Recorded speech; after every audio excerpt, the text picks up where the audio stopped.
I'm creating this site for a team that will be using it, and I'm uploading a group of documents that they've provided to me. But once we get past this initial bulk upload of documents, the odds are good that documents that a user uploads are documents that they are responsible for, that they have a connection to. Documents that they modify are documents that they will return to and modify again. And therefore, it's really nifty to have a view based on who modified documents or who created documents. Very easy view to create. Let's say I wanted to create a view for Modified by Gini. Let's go to our Library tab, and I would like to create a new view. I'm going to base this view on all documents, and I could name this view Gini Only, for example, and make this a personal view, only for myself, and say that I'm only looking under Filter for items where Modified by is equal to me. Or since I'm the only Gini around, I could say Contains Gini. That would work. And then after I create this view and I'm working with other people on my team, they see me switch to this unique, great Gini view. And it's like, wow, that's cool. Can I have one? And I find myself creating a view for Victor and creating a view for everyone else. I don't need to do this. This is such a common thing to be able to focus on documents that I care about, that there are built-in filters that look to see who's logged in and apply that filter. So rather than saying this view is called Gini Only, I could say this is My Documents, or I could say Only Me, or Created or Modified by Me. I'm going to call this My Docs. And for some libraries, this might be what you'd like to have as the default view. But I'm creating this as a public view so it will work for everyone. We're going to look at it exactly the same way. Modified by is equal to, but rather than using Gini, if you look at the description of filter, it says that you can use two different variables. One is called me. You simply type the bracket, me, and the other bracket. Modified by is equal to me. If I also wish to include any document that I had originally created, that is either created in place or uploaded, I could say or created by is equal to, again in brackets, me. This view works no matter who's logged in. If Victor's logged in, this view will only show documents that Victor either created or uploaded. If Tammy's logged in, documents that only Tammy uploaded or modified last.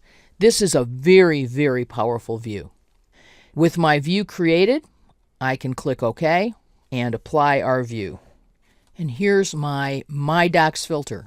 I actually create this particular view in every single library that I create because it's useful. And if it doesn't get used very often, it will simply end up further down on the list, right? The other way we can create a dynamic view is based on dates. Now this is not date times, this is dates only. But I can show documents that were modified today, created in the last 7 days. If I'm looking at a list of items that need to be completed, I can look at items that need to be done tomorrow or the day after. And let me show you how you create that type of a dynamic view. Let's go back to our Library tab, create a view, and this time let's work with the My Docs view as a starting point. We're going to call this New Docs. I won't make it the default view, but I will make it a public view. And here's our sort order. We like that just fine. The filter's already open because I chose a filtered view. And I'm going to show items only when the following is true. Where modified, which is the date, my choices are less than or equal to, greater than or equal to, less than, greater than, equal to, and so on, not equal to.